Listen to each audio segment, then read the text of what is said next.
Eu sou o professor Jefferson Botelho. Trabalho com direito penal e com processo penal. No encontro de hoje, vamos trabalhar uma questão importante.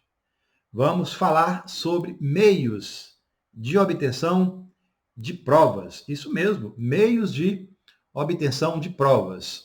Uma matéria de grande vinculação no expediente forense, nas unidades do Brasil, nas unidades policiais do Brasil, nas investigações criminais, enfim, uma matéria imprescindível para o processo penal. O interrogatório do acusado tem base legal o artigo 185 ao artigo 196 do Código de Processo Penal.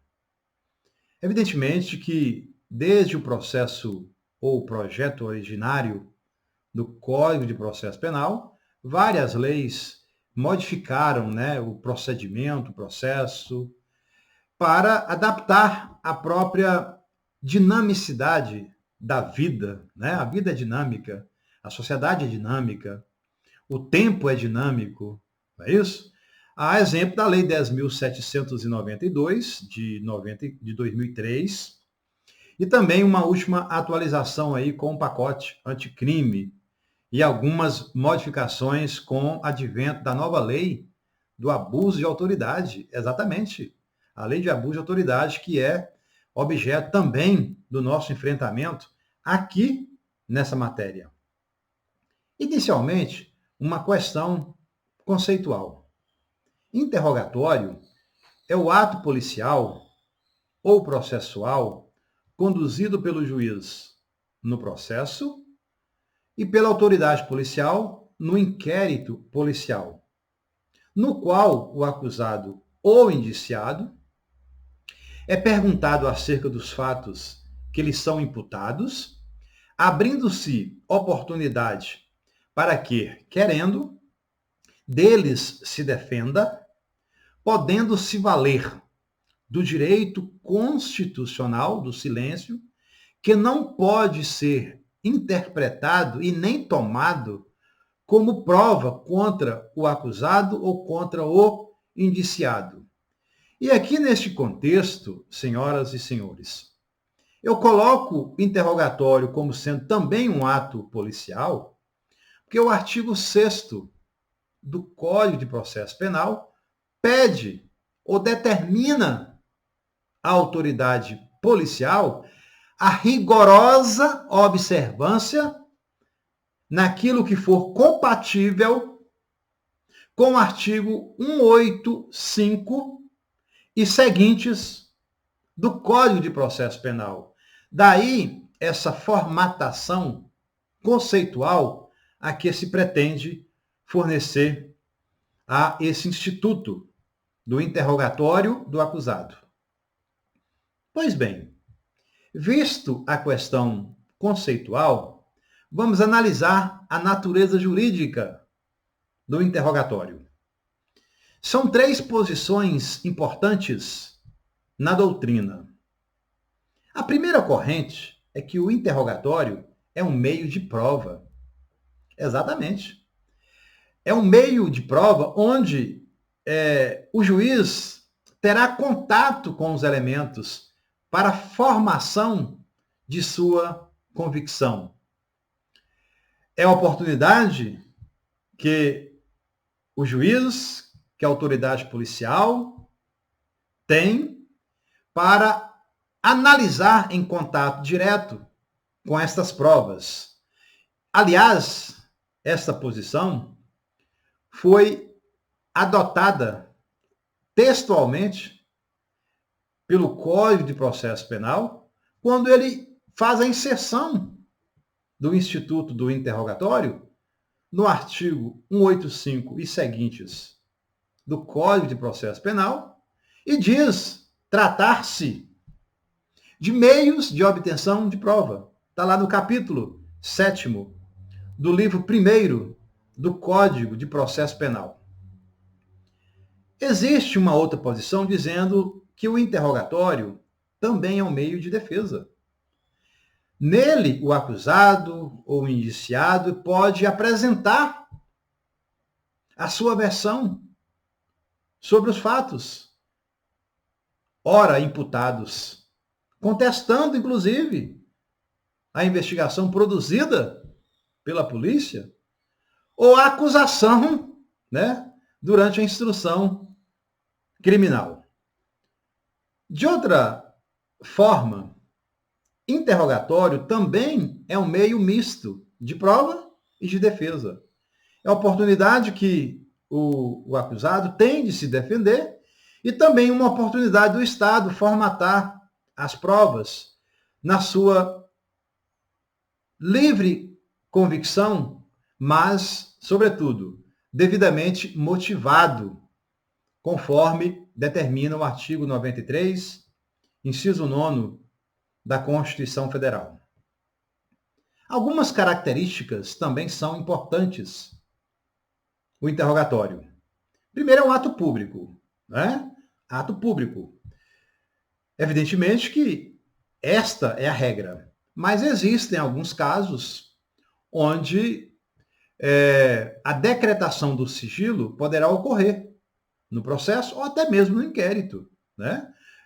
O inquérito policial, no artigo 20 do Código de Processo Penal, determina que a autoridade policial dará o sigilo necessário para atender o interesse de ordem pública, o interesse do Estado na investigação. A autoridade policial não pode todo ato divulgar. Tem casos que nem podem ser divulgados, como, por exemplo, um decreto de prisão preventiva pendente, um mandado de busca e apreensão a ser realizado, né, que é salvaguardado, inclusive, pela súmula vinculante, número 14, porque ainda não é um ato acabado. Não é um ato acabado e, por interesse da administração da justiça, da ordem pública, da supremacia do interesse público, evidentemente que o sigilo é resguardado. Evidentemente que em alguns casos, como vítimas menores de idade, até para harmonizar com o Estatuto da Criança e do Adolescente, vítimas de crimes contra a dignidade sexual, também importante. Então, é isso. Regra é ato público. Exceção é o sigilo. É um ato personalíssimo, porque a presença do réu não pode ser substituída, inexistindo o interrogatório por procuração. É uma situação lógica, né? Também tem uma outra característica, a chamada oralidade. A manifestação do réu deverá ser reduzida a escrito pelo escrivão de polícia ou pelo escrivão judicial. Também aqui o princípio ou a característica da judicialidade, é o contato direto do juiz com a acusação, né? Com a acusação. Então, neste caso, é importante que o juiz tenha esse contato direto com o acusado.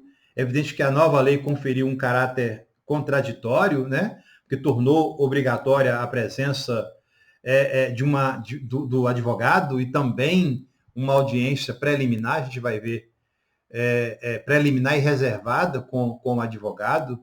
A gente vai ver que tudo isso se harmonizando com o artigo 5º, inciso 55, que é a ampla defesa, e o contraditório, para tentar estabelecer o princípio da chamada paridade de armas.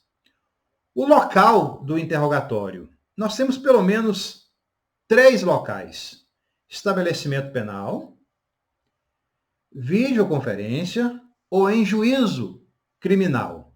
É o que a gente vai ver agora.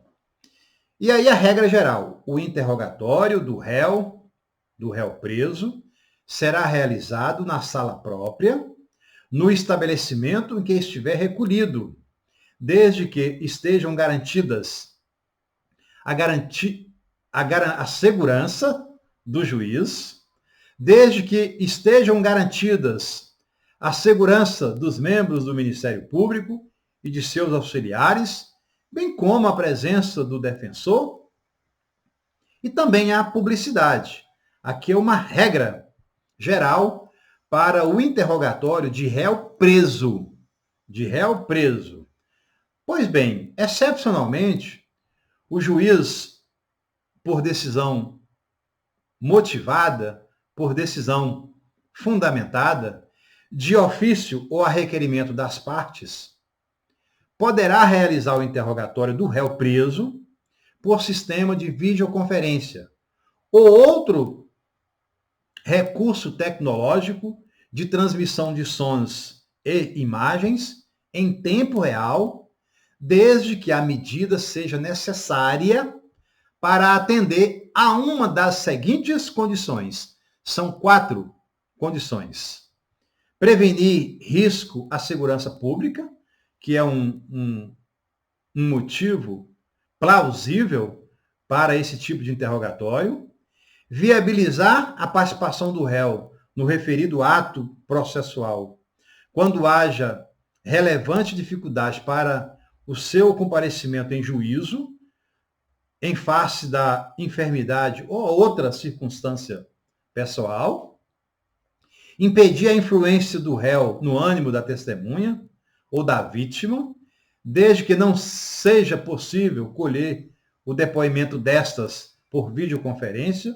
Está lá na dicção do artigo 217 do Código de Processo Penal, ou ainda para responder a gravíssima questão de ordem pública.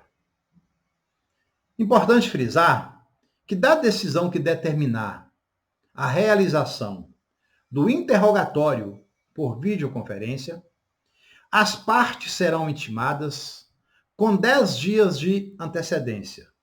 É uma norma recente.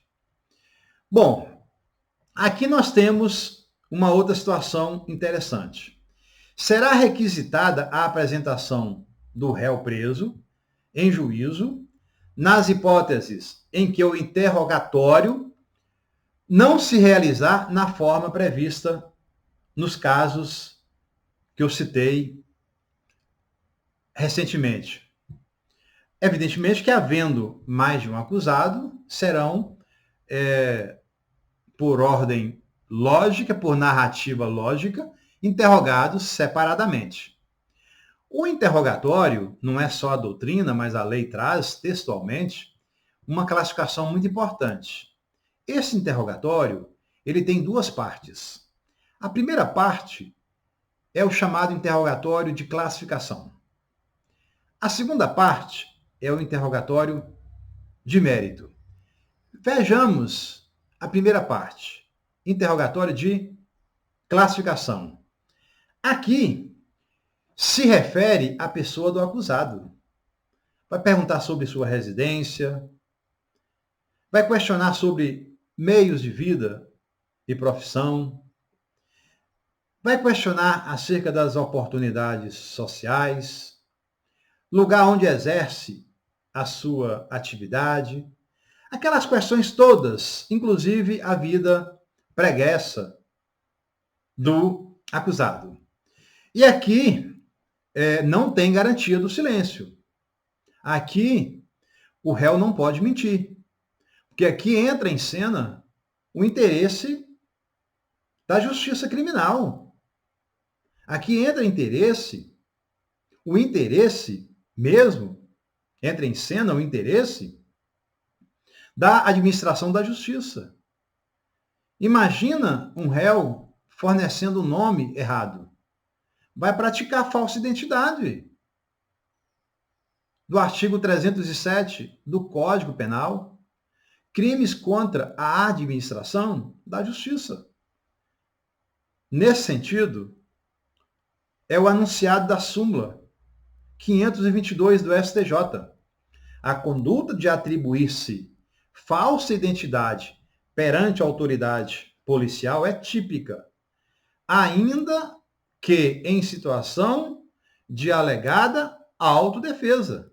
Importante. Num segundo momento, nós temos o conteúdo, que é o chamado interrogatório de mérito.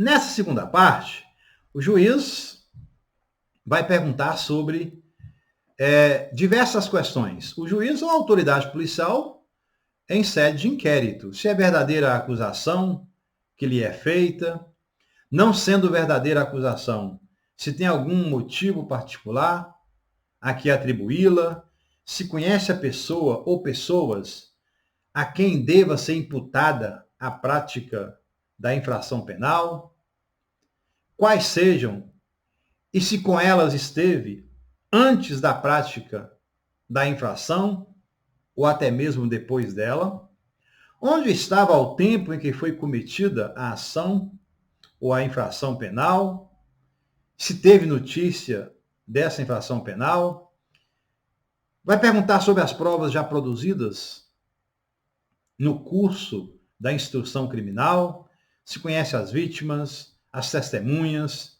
que já foram inquiridas, né? Ou que serão inquiridas ainda na instrução criminal, no processo, na investigação policial. Então, são perguntas importantes, inclusive sobre o instrumento que foi utilizado na prática da infração penal ou qualquer outro tipo de objeto que tenha uma relação com aquilo que foi apreendido. Vai perguntar sobre pormenores da investigação, da instrução criminal, evidentemente para buscar a verdade material. O que se quer aqui não é condenar e nem absolver. É buscar uma reprodução histórica do fato, para se buscar uma decisão equânime, uma decisão, sobretudo, justa. Algumas outras noções gerais acerca do interrogatório. Primeiro, que a todo tempo poderá o juiz proceder a novo interrogatório. Ele pode fazê-lo de ofício ou a pedido fundamentado de qualquer das partes. Evidentemente que uma outra situação importante que deve rigorosamente ser observada é que antes do ato, o réu tem o direito de entrevistar-se com seu advogado. Inclusive, na fase investigativa, é comum a autoridade policial eminentemente comprometida com a apuração dos fatos conceder também essa entrevista pessoal para o advogado do investigado. Muito embora não se tenha contraditória e ampla defesa, pode sim e deve fazer isso, não é? Para garantir a transparência da investigação policial. Porque o que se almeja, indubitavelmente, é a busca da justiça. E a autoridade policial é a primeira autoridade natural para se fazer justiça em sede de processo penal. Porque nós sabemos que se na polícia judiciária não houver a produção de provas, dificilmente na fase processual também alcançaria esse desiderato. Tanto isso é importante o interrogatório, numa última noção, é que, tramitando o processo com a presença do réu, a falta do interrogatório constitui causa de nulidade. Está lá no artigo 564 do Código de Processo Penal. Mais duas disposições importantes para o interrogatório. Se o interrogando não souber escrever, não puder ou não quiser assinar o ato, tal fato será consignado em termo. É importante que a autoridade responsável, na condução do interrogatório, faça consignar no termo essa circunstância.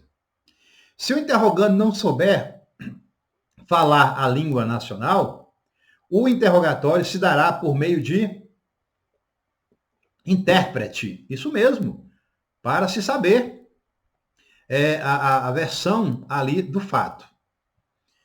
Uma importante modificação, senhoras e senhores, aconteceu recentemente com o advento da lei de abuso de autoridade. Exatamente. Sobre o interrogatório policial noturno, ou durante o repouso noturno. Se não, veja bem o que é a lei 13.869, de 5 de setembro de 2019, prescreve, no seu artigo 18, submeter-se o preso a interrogatório policial durante o período de repouso noturno, salvo se capturado em flagrante delito, ou se ele, devidamente assistido, consentir em prestar declarações. Tem um preceito secundário, a pena de detenção de 6 meses a 2 anos, além da pena de multa, que é uma pena cumulativa. Então, quando nós vinculamos o interrogatório também policial, até mesmo na formatação conceitual, nós trazemos aqui matéria consolidando o interrogatório policial, mais uma vez. Daí a necessidade de fazer uma abordagem sistêmica do acusado, do acusado e do investigado, seja o interrogatório durante a instrução criminal, seja o interrogatório durante as investigações policiais. Bom, mas perceberam aqui? Vou voltar. Durante o período de repouso noturno, senhoras e senhores, o que se entende por repouso noturno? Nós sabemos que essa expressão ela já aparece no Código Penal, exatamente no artigo 155, que nós temos uma situação majorante da pena se o autor praticar o furto durante o repouso noturno, que é uma época de maior vulnerabilidade, onde a vítima está em descanso. Mas, afinal, o que é repouso noturno? Pois bem, a mesma lei de abuso de autoridade, ela cria, no artigo 22, o crime de invasão de domicílio, praticado por um agente público, abusando da sua autoridade, que é invadir ou adentrar, clandestina ou astuciosamente, ou a revelia da vontade do ocupante, imóvel alheio, não é mais casa nem domicílio, ou suas dependências, ou nele permanecer nas mesmas condições, sem determinação judicial, ou fora das condições estabelecidas em lei. Agora fala em imóvel. Pode alcançar, inclusive, o direito de laje, que é um direito pertencente ao direito civil, muito importante. Então, há necessidade para se atentar para essas modificações normativas, para que realmente o Estado esteja cumprindo com fidelidade o seu dever de distribuir justiça com certeza, de forma equânime, para que realmente nós possamos, de vez, sepultar as injustiças deste país. Agora, preste bem atenção no parágrafo 1º, no inciso 3º. Incorre nas mesmas penas, aqui do caput, do artigo 22. Quem cumpre mandado de busca e apreensão domiciliar após as 21 horas ou antes das 5. E aqui a doutrina já começa a consolidar para o entendimento do repouso noturno esse horário aqui estabelecido no inciso 3º, artigo 22, parágrafo 1º da nova lei de abuso de autoridade. Pois bem, senhoras e senhores, seguindo aqui com o nosso objetivo, nós temos a confissão. A confissão também é um outro meio de prova, que é previsto a partir do artigo 197 do Código de Processo Penal. O valor da confissão se aferirá pelos critérios adotados para os outros elementos de prova e para sua apreciação o juiz deverá confrontá-la com as demais provas do processo, verificando se entre ela e estas existe compatibilidade ou concordância. Então, é importante que, mesmo que haja a confissão, outras provas serão produzidas para buscar a chamada compatibilidade, para buscar a chamada harmonização ou concordância fática com aquilo que acaba de ser dito na confissão. O artigo 198, também textualmente, do Código de Processo Penal, diz que o silêncio do acusado não importará confissão, mas poderá constituir elemento para a formação do convencimento do juiz. Isso, evidentemente. Se o cidadão se mantém em silêncio, é porque ele tem as suas razões, ele tem os seus interesses. E aqui uma formatação conceitual. Confissão é o reconhecimento pelo indiciado ou pelo acusado da imputação que lhe é feita. E aqui nós temos algumas características importantes para a confissão. A confissão ela pode ser espontânea ou voluntária.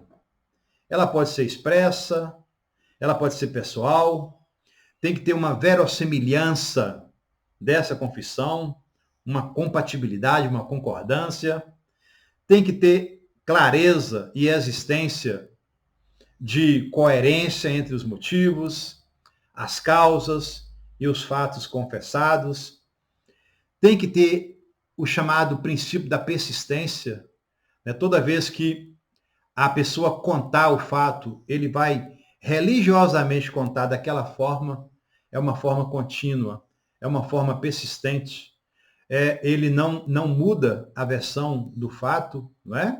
E tem que ter uma coincidência entre o conteúdo da confissão e os demais elementos de prova existentes no bojo dos autos. Aqui nós temos algumas características da confissão que são apresentadas no artigo 200 do Código de Processo Penal. Ela é divisível. O que isso traduz? Traduz na possibilidade de que o juiz aceite a confissão parcialmente, repudiando a parte que reputar inverossímil, não é? Também retratável. O que seria isso? O que seria essa retratabilidade? Implica que o confitente, a qualquer momento, possa se retratar, desdizendo o que foi dito, evidentemente oferecendo uma nova versão para os fatos, né?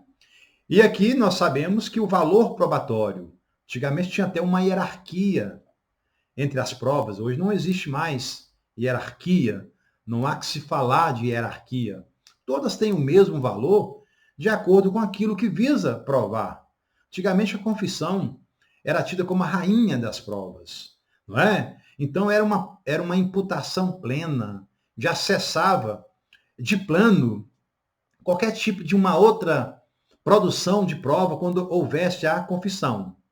A confissão ela pode ser judicial, quando ocorre em juízo, ou pode ser extrajudicial, quando ocorre fora do juízo.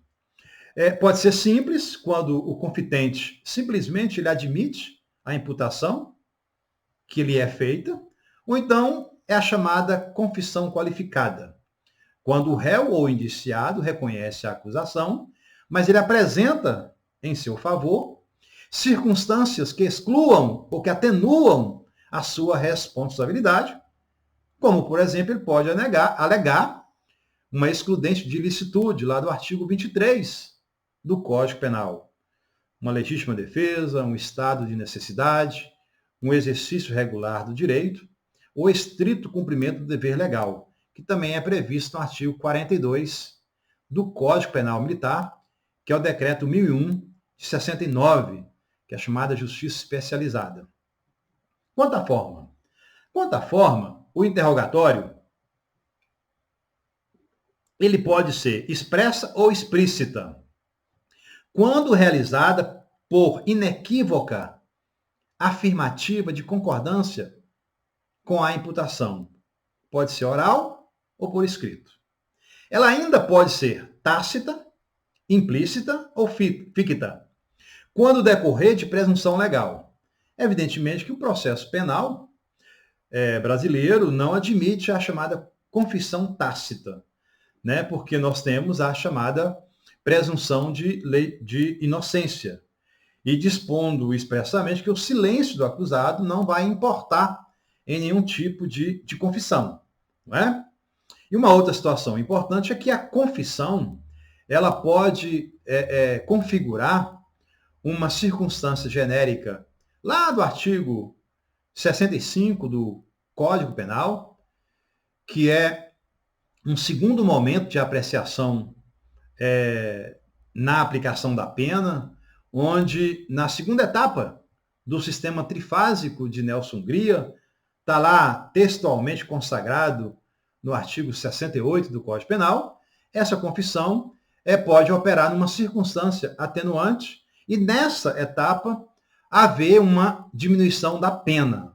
Mas dependendo da consistência desta confissão, se ela demonstra todo o desmantelamento de uma organização criminosa, se colabora de forma eficaz com o sistema de justiça criminal, narrando toda a posição hierárquica de cada partícipe, de cada coautor no enredo da organização criminosa, lá da Lei 12.850 de 2013, evidentemente que pode configurar aquilo que nós chamamos de colaboração premiada e ensejar, inclusive, no chamado perdão judicial, além também do que nós chamamos de diminuição de pena, que é uma outra consequência importante para quem confessa com riqueza de dados a prática de um delito ou desmantelamento da rede criminosa, que aí já configura a chamada delação premiada, mais propriamente chamada de colaboração premiada, com o advento da lei de organização criminosa, a Lei 12.850. E para fechar o nosso tema de hoje, trataremos sobre perguntas ao ofendido. Pois bem, aqui também é um outro meio de provas, disciplinado no artigo 201 do Código de Processo Penal. Uma questão conceitual, o Código de Processo Penal, ele trata a vítima com o nome ofendido, né? Ou seja, é o sujeito passivo da infração penal. Ofendido é a vítima, é aquela que sofreu a lesão ou ameaça de lesão a um bem juridicamente protegido. Importante que a vítima, ela não presta depoimento, ela presta declarações. E por este motivo, ela não comete o crime de falso testemunho, que é crime previsto no Código Penal, crimes contra a administração da justiça. Administração da justiça. E aqui, numa rápida passagem, no dispositivo de lei, tratando do assunto tratado agora, né? Tratando do assunto agora. Artigo 201. Sempre que possível, o ofendido será qualificado e perguntado sobre as circunstâncias da infração, quem seja ou presuma ser o seu autor, as provas que possa indicar, tomando-se por termo as suas declarações. Muito importante. Parágrafo 1º. Se intimado para este fim, deixar de comparecer sem motivo justo, o ofendido poderá ser conduzido à presença da autoridade. Aqui é o instituto, né, da condução coercitiva, tanto discutido recentemente no Brasil, né, principalmente lá das operações da Lava Jato, que suscitou, inclusive, decisões do STF nesse sentido, né? Evidentemente que tem que ter uma recalcitrância da vítima e não comparecer à presença da autoridade para esclarecer o fato. Né? Parágrafo 2º. O ofendido será comunicado os atos processuais relativos ao ingresso e à saída do acusado da prisão. Gente, importante norma foi criada prestigiando o direito penal de terceira via. Isso mesmo, direito penal de terceira via. O direito penal sempre teve um caimento em proteger o autor, mas esqueceu de dar um viés, de dar uma valoração nessa relação processual, não só na relação material, mas o direito da vítima. Então, agora criou uma corrente interessante para o direito, chamado direito penal de terceira via, olhando com um olhar diferente, né? Vendo com um olhar diferente a situação da vítima nessa relação processual. Bom, parágrafo 3º. As comunicações ao ofendido, leia-se a vítima, deverão ser feitas no endereço por ele indicado, intimando-se, por opção do ofendido, o uso de meio eletrônico, que é o meio mais rápido e é uma nova era hoje na sociedade mundial. Parágrafo 4º. Antes do início da audiência e durante a sua realização, será reservado espaço separado para o ofendido. Direito penal de terceira via. Um olhar diferenciado para a vítima na relação material e na relação processual. Parágrafo 5º. Se o juiz entender necessário, poderá encaminhar o ofendido para atendimento multidisciplinar, especialmente nas áreas psicossocial, de assistência jurídica e de saúde, às expensas do ofensor ou do Estado. E o parágrafo 6º também tem normas importantes para a defesa do interesse do ofendido, de interesse da vítima. Se não, vejamos. O juiz tomará as providências necessárias à preservação da intimidade, da vida privada, da honra e imagem do ofendido, podendo, inclusive, determinar o segredo de justiça em relação aos dados, depoimentos e outras informações constantes dos autos a seu respeito, para evitar sua exposição aos meios de comunicação. Quando o Estado adota uma medida como esta, nós estamos protegendo, sobretudo, os direitos humanos, os direitos fundamentais, os direitos da personalidade, que são previstos também na Constituição, lá no artigo 11 até o artigo 21 do novo Código Civil.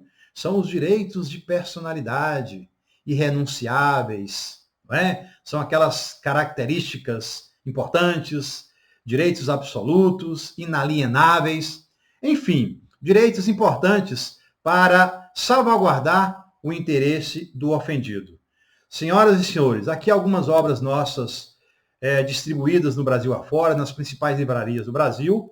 Nós estamos encaminhando para o final da nossa aula de hoje, do nosso encontro de hoje. Eu gostaria, uma vez mais, agradecer o carinho de cada um dos senhores que nos assistiram até agora. Muito obrigado e até a próxima oportunidade, se Deus quiser.